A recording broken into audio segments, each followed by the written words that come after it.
Salut, c'est Romaric. Je te fais une courte vidéo pour aborder l'idée que on peut tous être des gardiens de génétique. Je pense principalement aux plantes, mais aussi aux animaux, etc. Donc, euh, comme tu le sais sans doute, on vit une période où il y a beaucoup d'espèces qui disparaissent. Et d'une certaine manière, bon, il y a une réflexion qui est de dire c'était plus le moment pour elles d'exister, donc elles disparaissent.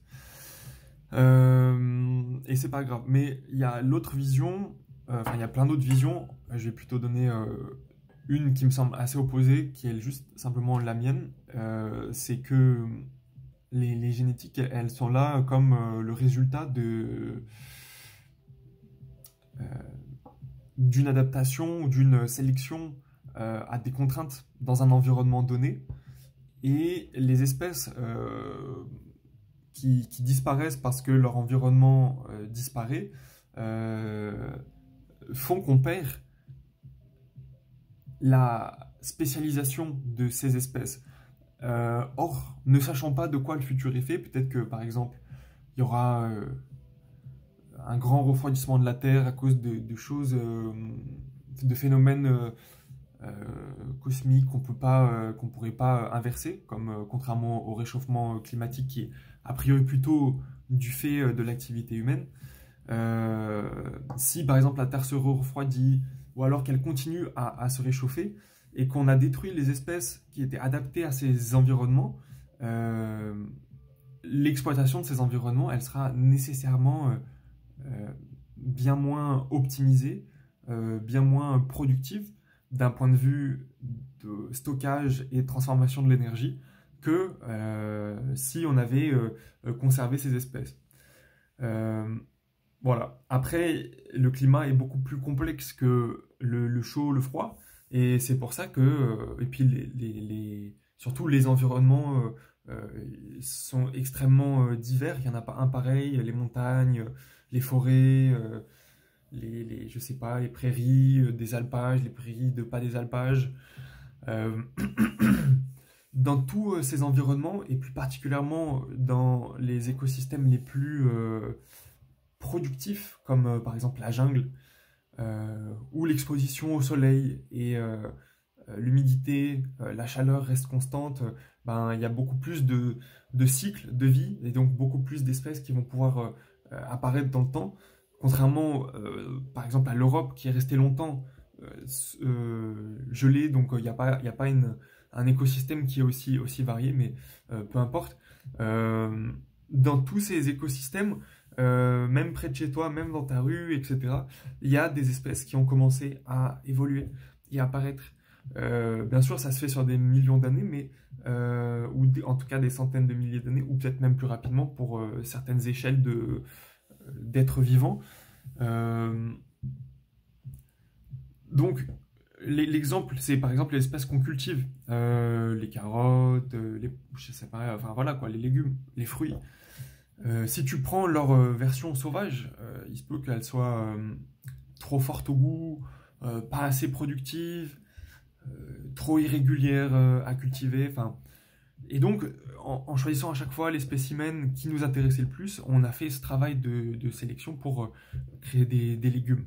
Si par exemple il y a une plante qui pousse bien dans le goudron en bas de chez toi, voilà, que chaque année elle s'est replantée dans ces situations difficiles, ça sera peut-être une espèce très bonne pour, je sais pas, vivre entre des cailloux ou pour recycler une friche industrielle.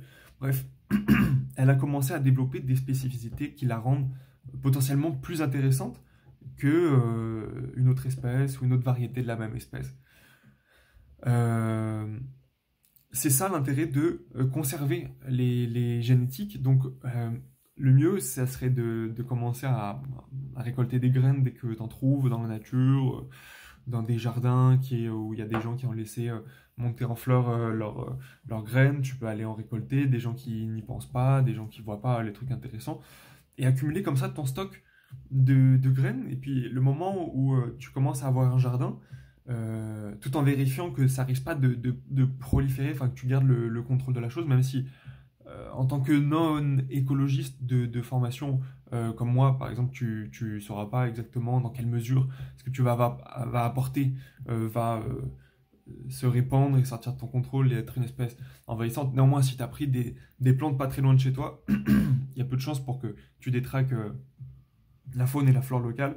Donc, tu arrives avec ton stock de génétique, et puis tu vas les planter, les entretenir, etc. Mais surtout, je pense que là où ça serait ouf, ça serait de commencer à prendre chacun, tu vois, la responsabilité d'une espèce, de dire, ou à un groupe, tu vois, par exemple, moi je serais le gardien de,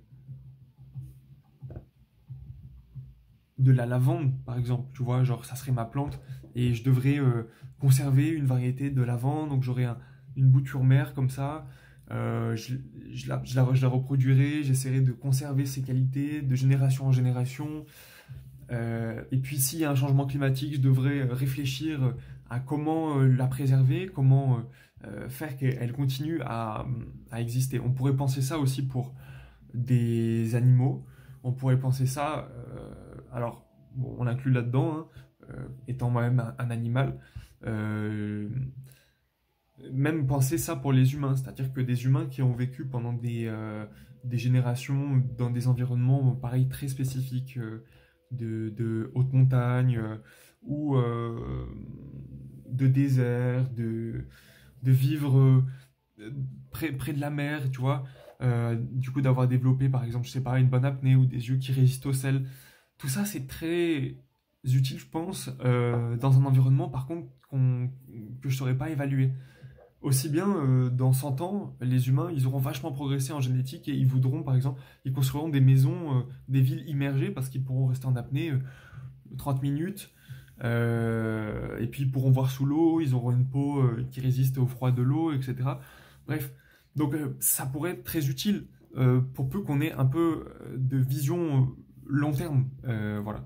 Donc moi je vais essayer de réfléchir aux génétiques que j'aimerais conserver. Euh, en fait, là où ça serait encore plus puissant, et c'est ça que je voulais dire par le truc qui était puissant, mais bon, ça serait tu vois, de prendre une espèce comme ça en danger, euh, et puis de décider que voilà, nous, on prend avec d'autres personnes, vaut mieux qu'il y ait, tu vois, un groupe de personnes, pas forcément côte à côte, mais qui le fassent. Comme ça, il n'y a pas non plus trop de consanguinité, tu vois, on reproduit pas tout le temps les mêmes espèces, enfin les mêmes spécimens ensemble. Mais voilà, il y aurait un groupe comme ça de personnes qui diraient, ok, nous, on a la charge de cette plante, de cet animal, et on va tout faire pour éviter que ça disparaisse. Voilà. Je pense que ça serait vraiment important. Euh, et symboliquement, je trouve ça assez puissant parce que, étant nous-mêmes le résultat comme ça d'une